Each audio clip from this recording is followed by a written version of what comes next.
Hi friends, ಇದು ಮಂಗಳವಾರದ morning blog ಆಗಿದೆ friends. ಇಲ್ಲಿ ನಾನು ಚಿಕನ್ ಮಸಾಲ ಮಾಡ್ತಾಯಿದ್ದೀನಿ. ತುಂಬಾ ಟೇಸ್ಟಿಯಾಗಿರುತ್ತೆ ಫ್ರೆಂಡ್ಸ್. ಇದಂತೂ ಮುದ್ದೆ, ಚಪಾತಿ, ದೋಸೆ, ಬಿಸಿ ರೈಸ್ ಜೊತೆಲಂತೂ ಒಳ್ಳೆ ಕಾಂಬಿನೇಷನ್ ಅಂತಲೇ ಹೇಳ್ಬೋದು. ವೀಡಿಯೋ ಸ್ಕಿಪ್ ಮಾಡಿದ್ರೆ ಪೂರ್ತಿ ವೀಡಿಯೋ ನೋಡಿ ಅಂತ ಹೇಳ್ತಾ, ಯಾರೆಲ್ಲ ನನ್ನ ವೀಡಿಯೋಸ್ ನೋಡ್ತಾ ಇದ್ದೀರಾ ಪ್ಲೀಸ್ ಸಬ್ಸ್ಕ್ರೈಬ್ ಮಾಡ್ಕೊಳ್ಳಿ, ಜೊತೆಗೆ ಬೆಲ್ ಐಕನ್ ಕ್ಲಿಕ್ ಮಾಡಿ ಅಂತ ಹೇಳ್ತಾ, ಚಿಕನ್ ಮಸಾಲಕ್ಕೆ ನಾನಿಲ್ಲಿ 1 kg ಅಷ್ಟು ಚಿಕನ್ ತೊಗೊಂಡಿದ್ದೀನಿ ಫ್ರೆಂಡ್ಸ್. 2-3 ಸಲ ನೀಟಾಗಿ ವಾಶ್ ಮಾಡಿ ನಾನು ಇಲ್ಲಿ ಎತ್ತಿಟ್ಕೊಂಡಿದ್ದೀನಿ. ಇದಕ್ಕೇನು ಇಂಗ್ರೀಡಿಯೆಂಟ್ಸ್ ತೊಗೊಂಡಿದ್ದೀನಿ ಅನ್ನೋದಾದರೆ 2-3 ಮೀಡಿಯಮ್ ಸೈಜ್ ಈರುಳ್ಳಿ, 2 ಟೊಮೊಟೊ, 2 ಹಸಿಮೆಣ್ಸಿನ್ಕಾಯಿ, 2 ಹಸಿಮೆಣ್ಸಿನ್ಕಾಯಿ, ಸ್ವಲ್ಪ ಪುದೀನ ಸೊಪ್ಪು, ಸ್ವಲ್ಪ ಕೊತ್ತಂಬರಿ ಸೊಪ್ಪು ತೊಗೊಂಡಿದ್ದೀನಿ. ಶುಂಠಿ ಬೆಳ್ಳುಳ್ಳಿ ಪೇಸ್ಟ್ ಇಲ್ಲಿ ನಾನು 1-2 ಟೇಬಲ್ ಸ್ಪೂನ್ ತೊಗೊಂಡಿದ್ದೀನಿ. ಅದಾದಮೇಲೆ ನೆಕ್ಸ್ಟು ಗರಂ ಮಸಾಲ, ಧನಿಯಾ ಪೌಡರ್, ಚಿಲ್ಲಿ ಪೌಡರ್ ತೊಗೊಂಡಿದ್ದೀನಿ. ನಾನಿಲ್ಲಿ 1 kgಗೆ 1.5 ಸ್ಪೂನು ಚಿಲ್ಲಿ ಪೌಡರು, ಅರ್ಧ ಸ್ಪೂನ್ ಗರಂ ಮಸಾಲ, ಅರ್ಧ ಸ್ಪೂನ್ ಧನಿಯಾ ಪೌಡ್ರು ತೊಗೊಂಡಿದ್ದೀನಿ. ನಾನಿಲ್ಲಿ ಗ್ಯಾಸ್ ಸ್ಟವ್ ಮೇಲೆ ಒಂದು ಕಡಾಯಿ ಇಟ್ಬಿಟ್ಟು ಆಯಿಲ್ ಹಾಕ್ತಾಯಿದ್ದೀನಿ. ಆಯಿಲ್ ಹಾಕಿ ಫಸ್ಟ್ ನಾನು ಪುದೀನ ಸೊಪ್ಪು ಹಾಕ್ತಾಯಿದ್ದೀನಿ ಫ್ರೆಂಡ್ಸ್. ಅದಾದಮೇಲೆ ನಾನಿಲ್ಲಿ ಚಿಕ್ಕದಾಗಿ ಈರುಳ್ಳಿ ಕಟ್ ಮಾಡ್ಕೊಂಡಿರೋದನ್ನು ಹಾಕ್ತಾಯಿದ್ದೀನಿ. ಹಾಕ್ಬಿಟ್ಟು ಸ್ವಲ್ಪ ಸಾಲ್ಟ್ ಎಲ್ಲ ಹಾಕಿ ನಾನಿಲ್ಲಿ ಚೆನ್ನಾಗಿ ಫ್ರೈ ಮಾಡ್ತಾಯಿದ್ದೀನಿ.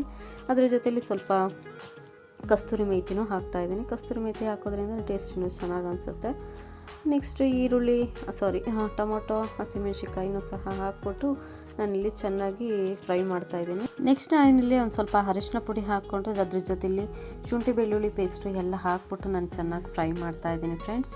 ಸ್ವಲ್ಪನೇ ನೀರು ಹಾಕ್ಬಿಟ್ಟು ಚೆನ್ನಾಗಿ ಮಿಕ್ಸ್ ಮಾಡ್ತಾಯಿದ್ದೀನಿ friends. Chilli powder, garam masala, ಧನಿಯಾ ಪೌಡರ್ ಇದೆಲ್ಲ ಇದೆಯಲ್ಲ ಅದನ್ನೆಲ್ಲ ಹಾಕ್ಬಿಟ್ಟು ನಾನು ಮಿಕ್ಸ್ ಮಾಡ್ತಾಯಿದ್ದೀನಿ. ಇಷ್ಟು ಟೊಮೊಟೊ ಎಲ್ಲ ಸ್ಮ್ಯಾಶ್ ಆಗಬೇಕು, ಆ ರೀತಿ ನಾವು ಗೊಜ್ಜು ರೆಡಿ ಮಾಡಿಕೊಂಡು ಅದಾದಮೇಲೆ ಚಿಕನ್ ಹಾಕಬೇಕು. ನಾನಿಲ್ಲಿ ತೊಳೆದಿರೋ ಚಿಕನನ್ನೆಲ್ಲ ಹಾಕ್ಬಿಟ್ಟು ನಾನಿಲ್ಲಿ ಚೆನ್ನಾಗಿ ಮಿಕ್ಸ್ ಮಾಡ್ಕೊತಾ ಇದ್ದೀನಿ. ಈಗ ಈ ಮಸಾಲ ಅಂತೂ ನನಗೂ ನಮ್ಮ ಮನೆಯವ್ರಿಗೂ ತುಂಬ ಫೇವ್ರೇಟ್ ಅಂತಲೇ ಹೇಳ್ಬೋದು. ನೀವು ಅಷ್ಟೇ ಮನೇಲಿ ಮಿಸ್ ಮಾಡ್ದಲೇ ಈ ಮಸಾಲಾನ ಕ್ವಿಕ್ಕಾಗಿ ನೀವು ರೆಡಿ ಮಾಡ್ಕೋಬೋದು ಫ್ರೆಂಡ್ಸ್. ಇಷ್ಟು ಇಂಗ್ರೀಡಿಯೆಂಟ್ಸ್ ಇದ್ದರೆ ಒಂದು 10 ನಿಮಿಷ, 1/4 ಗಂಟೆಯಲ್ಲಿ, ಅರ್ಧ ಗಂಟೆ ಒಳಗೆ ರೆಡಿ ಆಗುತ್ತೆ ಈ ಮಸಾಲ. ಈ ಬ್ಯಾಚುಲರ್ಸು ಅಷ್ಟೇ ಫ್ರೆಂಡ್ಸ್ ಆರಾಮಾಗಿ ಮಾಡ್ಕೋಬೋದು ಅಂತ ನಾನು ಹೇಳ್ತೀನಿ ಇಲ್ಲಿ. ಅದಾದಮೇಲೆ ಚೆನ್ನಾಗಿ ಮಿಕ್ಸ್ ಮಾಡ್ತಾಯಿದ್ದೀನಿ. ನೀಟಾಗಿ ಚೆನ್ನಾಗೆಲ್ಲ ಮಿಕ್ಸ್ ಆದಮೇಲೆ ಸ್ವಲ್ಪ ನೀರು ಹಾಕ್ತಾಯಿದ್ದೀನಿ. ಅರ್ಧ ಗ್ಲಾಸ್ ಮಾತ್ರ ನೀರು ಹಾಕ್ಬಿಟ್ಟು ಕೊತ್ತಂಬರಿ ಸೊಪ್ಪು ಹಾಕ್ತಾಯಿದ್ದೀನಿ. ಕೊತ್ತಂಬರಿ ಸೊಪ್ಪೆಲ್ಲ ಹಾಕ್ಬಿಟ್ಟು ಚೆನ್ನಾಗಿ ಮಿಕ್ಸ್ ಮಾಡಿ ನನಗೆ ಎಷ್ಟು ಗ್ರೇವಿ ಬೇಕೋ ಅಷ್ಟು ನಾನು ನೀರು ಹಾಕ್ಕೊತಾ ಇದ್ದೀನಿ.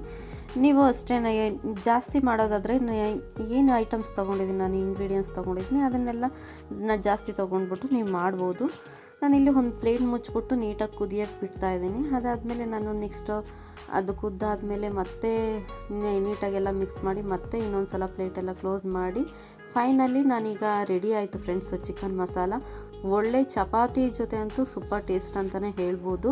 ಮಿಸ್ ಮಾಡ್ದೇ ಈ ರೆಸಿಪಿನ ಮನೇಲಿ ಟ್ರೈ ಮಾಡಿ ಅಂತ ಹೇಳ್ತಾ, ಯಾರಿಗೆಲ್ಲ ನನ್ನ ವೀಡಿಯೋಸ್ಗಳು ಇಷ್ಟ ಆಗ್ತಿದೆ ಪ್ಲೀಸ್ ಸಬ್ಸ್ಕ್ರೈಬ್ ಮಾಡ್ಕೊಳ್ಳಿ, ಜೊತೆಲಿ ಬೆಲ್ ಐಕನ್ ಕ್ಲಿಕ್ ಮಾಡಿ ಅಂತ ಹೇಳ್ತಾ, ಜೊತೆಲಿ ಲೈಕು, ಶೇರ್, ಕಮೆಂಟ್ ಮಾಡಿ ಅಂತ ಹೇಳ್ತಾ ನೆಕ್ಸ್ಟ್ ವೀಡಿಯೋದಲ್ಲಿ ಸಿಗ್ತೀನಿ ಫ್ರೆಂಡ್ಸ್. ಬಾಯ್.